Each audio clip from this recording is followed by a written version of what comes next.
Alhamdulillah baik. Alhamdulillah. Ibu, sesuai dengan apa yang kita obrolkan sebelumnya terkait dengan observasi kelas yang akan dilaksanakan hari ini. Jadi sebelum memulai observasi kelas ada beberapa pertanyaan yang ingin saya tanyakan. Oke. Nah, yang pertama itu tujuan pembelajaran. Tujuan pembelajaran yang Ibu capai pada pembelajaran kali ini apa Bu? Oke, untuk tujuan pelajarannya, yang pertama yang ingin saya capai adalah mengidentifikasi aturan di sekolah. Yang kedua, menganalisa perbedaan aturan di sekolah dan juga aturan di rumah.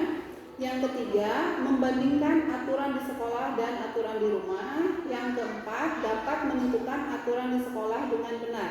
Itu mungkin untuk tujuan. Berarti tujuan pembelajarannya mulai dari mengidentifikasi aturan di rumah, menganalisa perbedaan ya Bu, Ya. membandingkan serta menentukan aturan di sekolah dengan benar. Nah, selain itu Bu, area pengembangan yang hendak dicapai dari observasi ini apa saja Bu? Oke, untuk area pengembangannya, yang pertama adalah pengimplementasian pembelajaran berdiferensiasi. Yang keduanya, mengintegrasikan KSE dalam kegiatan belajar mengajar. Itu Bu untuk pengembangannya. Baik Bu, tadi area pengembangan yang hendak dicapainya kan tentang pengimplementasian pembelajaran berdiferensiasi dan juga pengintegrasian KSE dalam kegiatan belajar mengajar.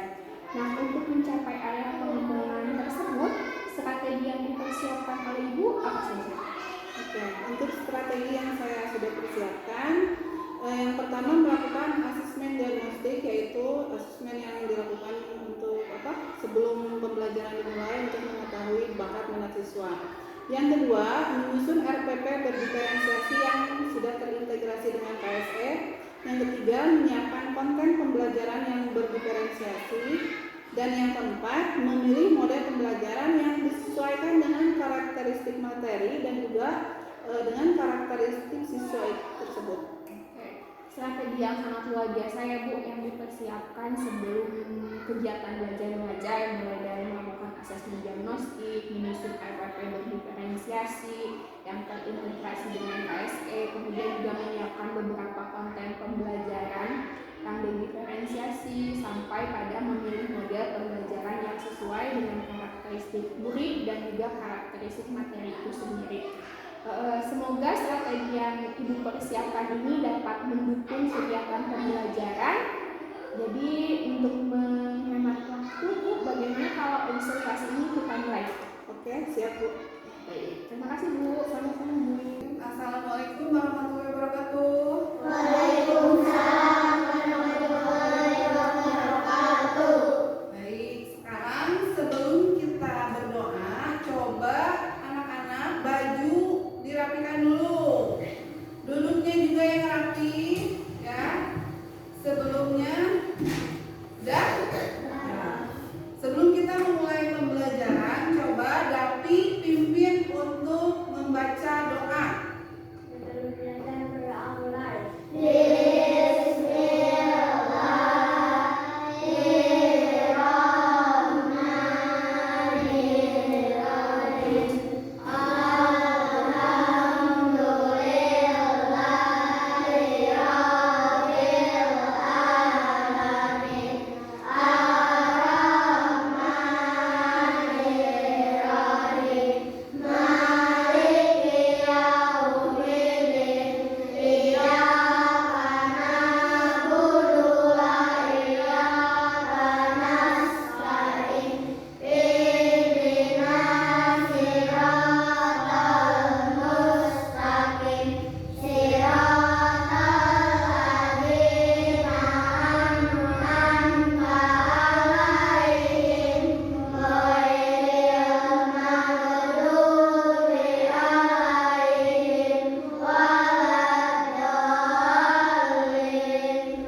Melalui penugasan peserta didik dapat menentukan aturan di sekolah dengan benar, ya. Nah, itu tujuan pembelajaran kita untuk hari ini. Sekarang coba lihat gambar yang Ibu pegang. Ini gambar apa? Seorang siswa memakai seragam sekolah yang rapi, ya. Artinya rapi itu bukan baru, ya, tapi bersih, ya, rapi, lengkap. Yang satu lagi apa? Menghormati guru. Coba dari gambar ini, kira-kira ini aturan di mana ya? Di sekolah, ya. Kalian harus pakai seragam yang rapi, ya, yang bersih, pakai atribut yang lengkap, ya, pakai dasi, topi, sabuk, ya. Kalau yang ini menghormati guru, sama, keduanya adalah aturan di sekolah, ya. Di sekolah kalian ada aturannya kan? Di kelas ada aturannya? Ada, ya. Kemarin kita sudah bikin kan aturan di sekolah. Coba selain yang kedua ini, aturan di sekolah apa saja selain yang ini? Apa yo aturan di sekolah? Apa? Apa Nu? Tadi Nu?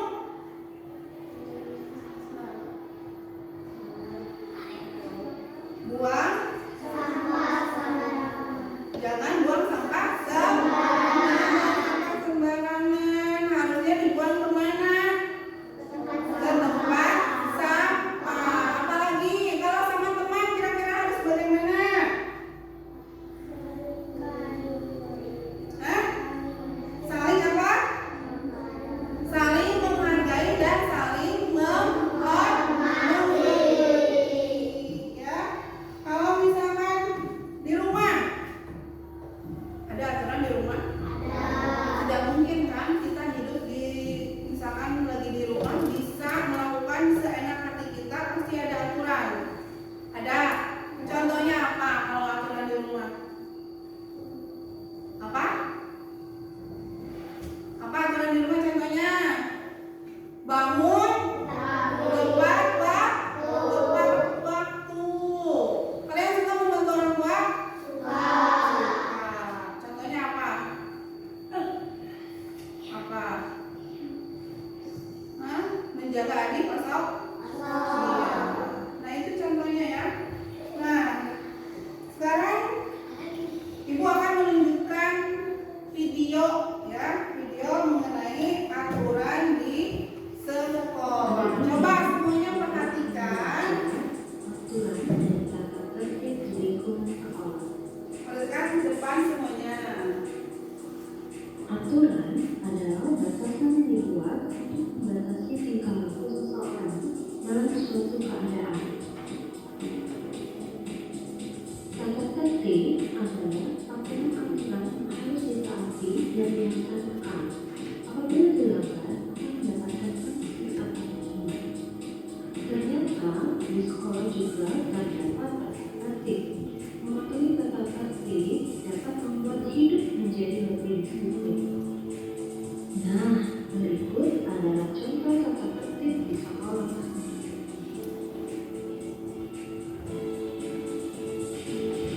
Pertama, siswa datang ke sekolah dengan tepat waktu.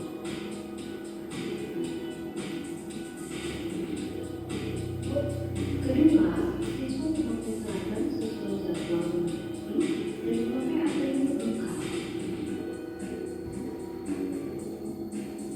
Ketiga, siswa laki-laki tidak boleh memanjangkan rambut.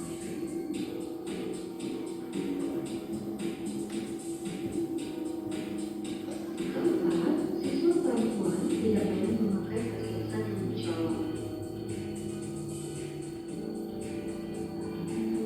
Kelima, semua siswa harus menghormati guru.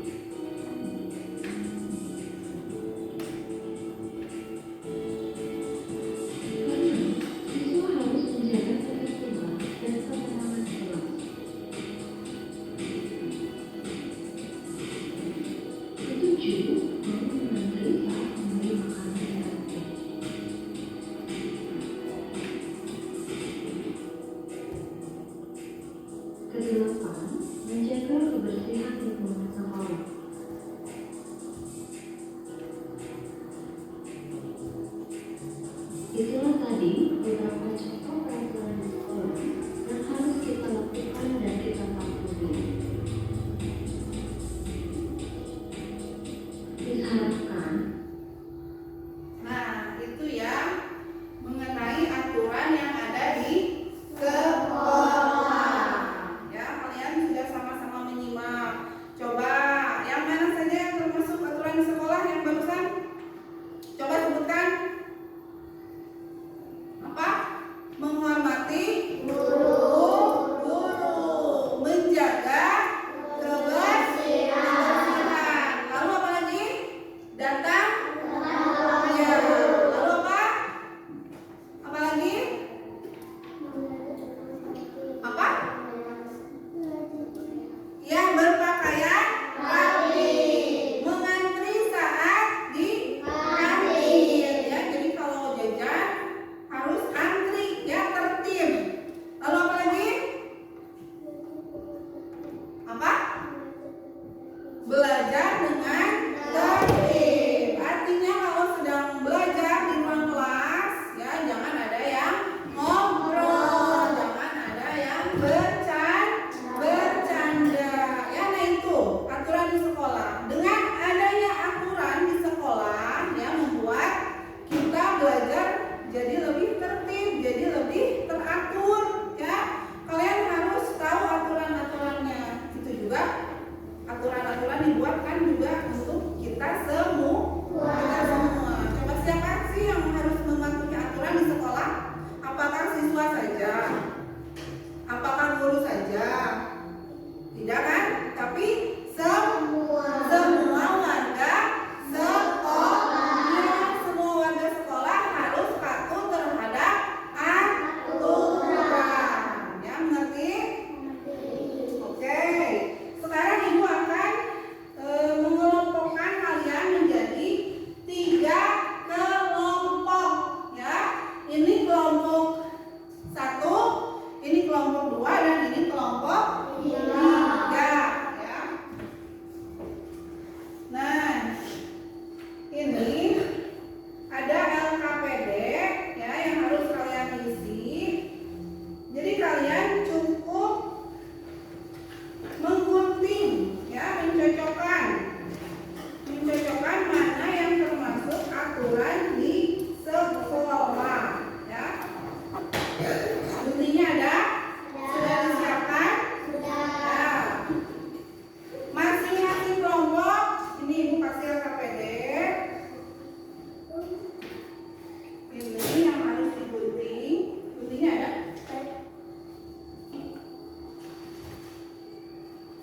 Nah, ini untuk kelompok 3.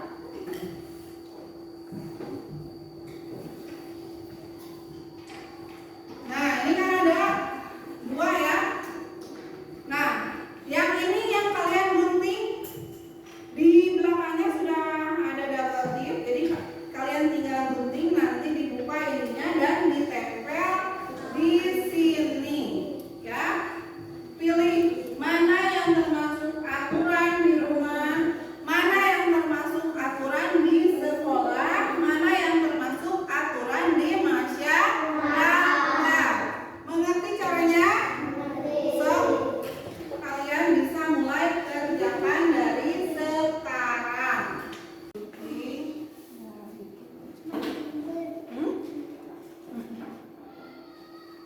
Coba ini kira-kira aturan di mana? Berarti ditempelnya di boleh ya? Nah, ininya begini. Nanti yang lain bisa tugasnya lepas ini dan nempel itu, ya. Kerja semuanya, saling kerja sama.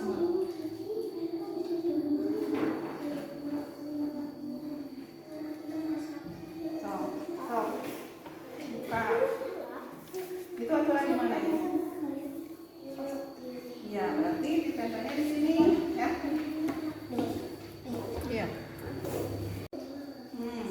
Ini aturan di mana? Coba ini aturan di mana? Sekolah. Nih, nempel.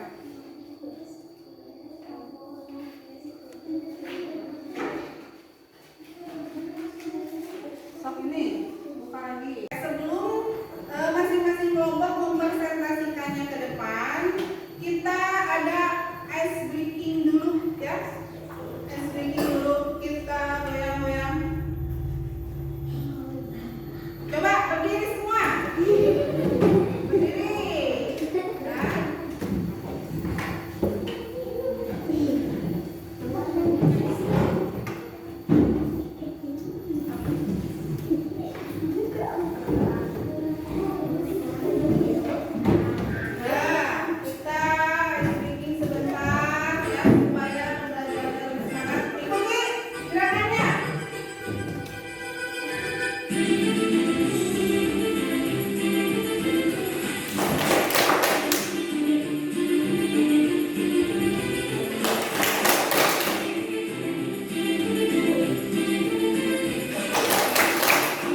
melaksanakan ronda. Supaya apa?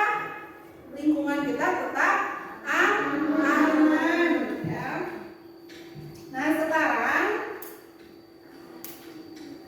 kalian ini ya ada tugas untuk masing-masing ya. Jadi kalian di sini tentukan aturan-aturan yang ada di sekolah. Jadi kalian bisa membuatnya dalam desain peta konsep atau mind mapping ya, sesuai dengan kreativitas kalian masing-masing. Atau juga kalian bisa membuat dalam bentuk gambar ya.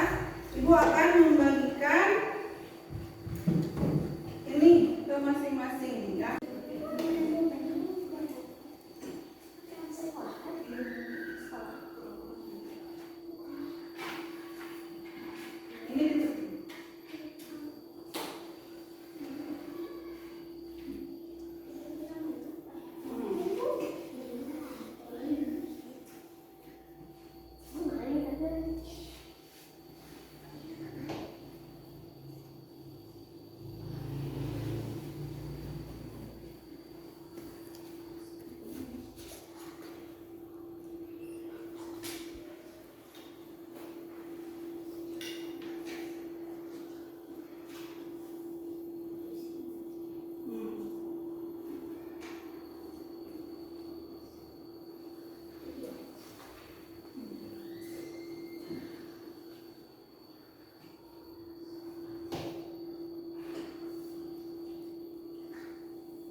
Sudah ya?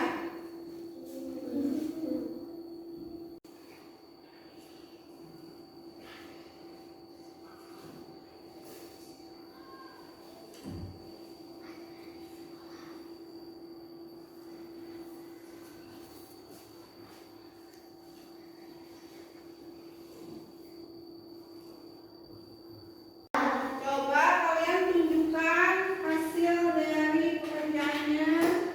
Coba perlihatkan. Iya, bagus, bagus. Perlihatkan. Mana tadi? Oke, semua sudah bisa. Biar kita tahu aturan. Kalau sedang belajar di dalam kelas aturannya apa, ya. Kalau kepada guru kita harus apa, ya. Begitu juga di rumah dan di masyarakat. Di masyarakat ada aturan, ada, ya. Begitu juga di lalu lintas, ya, ada aturan. Jangan nyebrang sembarangan, ya. Nyebrang ada tempatnya, ada lampu merah. Nah, semua itu dibuat supaya kita bisa lebih tertib dalam berkendara, ya. Mengerti semua? Bisa membedakan mana aturan di rumah, mana aturan di sekolah, mana aturan di masyarakat. Bisa? Oke, kalau gitu ya kita melakukan refleksi, ya. Coba ibu mau tanya, hari ini kita belajar apa? Apa yang kita sudah pelajari barusan? Apa, Kis? Aturan? Aturan di mana? Di sekolah. Di mana? Di rumah. Di mana lagi? Di masyarakat. Ya, sudah mengerti? Oke. Kalau selanjutnya ada soal evaluasi, ya. Kalian kerjakan secara mandiri masing-masing, ya.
Itu ini tinggal tarik garis ya.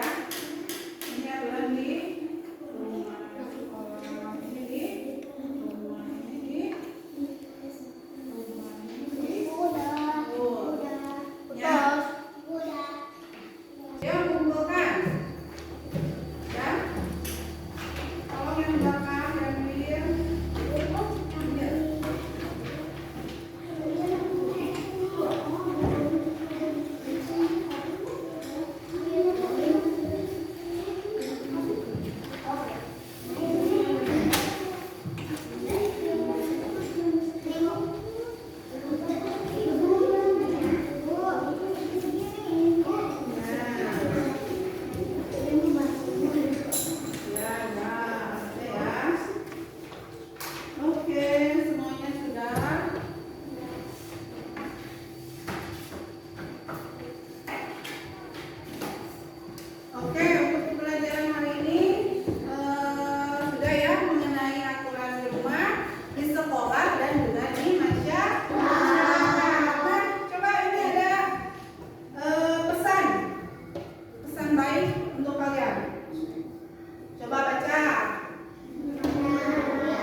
Perkenalkan, saya Rini Supartini, CGP Angkatan 11 dari Kabupaten Bandung Barat. Hari ini saya akan melakukan percakapan pasca observasi bersama dengan rekan saya, Ibu Yuli, dan juga dihadiri oleh Ibu Pengajar Praktik, Ibu Islan Kesnatiani. Assalamualaikum Ibu. Waalaikumsalam Bu. Bagaimana Bu kabarnya hari ini? Alhamdulillah hari ini baik-baik saja. Baik Ibu, hari ini kita akan melaksanakan percakapan setelah kemarin melakukan observasi ya Bu ya. Bagaimana Bu perasaan Ibu setelah kita melakukan observasi? Baik, setelah kemarin kita observasi, saya alhamdulillah merasa senang dan lega karena saya merasa sudah melaksanakan pembelajaran sesuai dengan apa yang sudah saya rencanakan dalam KTP. Oh baik Ibu, jadi perasaannya senang ya Bu ya karena pembelajarannya sudah berjalan sesuai dengan apa yang Ibu rencanakan. Nah Bu, dari tujuan pembelajaran yang direncanakan, apakah menurut Ibu itu sudah berhasil? Untuk tujuan, alhamdulillah semua tujuan pembelajaran sudah tercapai dengan baik. Oh, alhamdulillah ya Bu. Jika boleh nih Bu, kita membuat rentang skala dari 1 sampai 10 terhadap pembelajaran yang kemarin Ibu lakukan. Kira-kira posisi Ibu ada di rentang berapa? Mungkin untuk rentang 8 sampai 9. Wah, rentangnya sangat luar biasa ya Bu. Tapi jika boleh saya berpendapat saya memberikan rentang untuk ibu itu 10. Karena apa? Karena saya lihat semua pembelajaran, tujuan pembelajaran itu semua tercapai dengan baik. Kemudian aspek-aspek yang ingin ibu kembangkan itu kan ada aspek pembelajaran berdiferensiasi dan juga pembelajaran yang terintegrasi dengan KSE. Nah, saya melihat dari hasil observasi kemarin, ibu sudah berhasil melakukan hal tersebut. Menurut ibu, apa yang sudah baik dan perlu dipertahankan dari pembelajaran kemarin? Mungkin yang perlu dipertahankan adalah tujuan pembelajaran, lalu pembelajaran yang sudah berdiferensiasi dan juga sudah terintegrasi dengan KSE. Masih ada yang perlu diperbaiki atau mungkin ingin ibu tingkatkan lagi, Bu? Mungkin untuk media pembelajarannya ya Bu, yang lebih beragam untuk memenuhi kebutuhan belajar murid. Oh, jadi dari segi media pembelajarannya ya Bu ya, ingin ibu maksimalkan lagi. Kira-kira apa tantangan ibu dalam melaksanakan pembelajaran di kelas? Untuk tantangannya masih ada beberapa anak yang terlibat belum secara aktif ketika pembelajaran. Mungkin ada yang masih ngobrol atau asik main sendiri gitu. Oh, jadi itu salah satu tantangan yang ibu hadapi ya Bu. Iya. Masih adanya sebagian siswa yang belum terlibat secara aktif. Nah, strategi yang bisa ibu gunakan untuk menghadapi tantangan itu kira-kira seperti apa, Bu?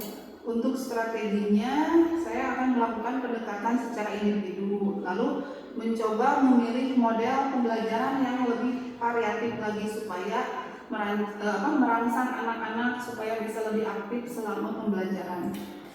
Berarti strategi yang ibu akan gunakan itu mulai dari pendekatan secara individu dan juga mencoba untuk memilih model pembelajaran yang lebih variatif lagi. Nah, Bu, dari hasil pengamatan saya melihat bahwa mulai dari tahapan perencanaan pembuatan RPP yang dibuat ini sudah mulai terlihat nih Bu, tujuan pembelajaran sampai pada evaluasi yang digunakan itu runtun.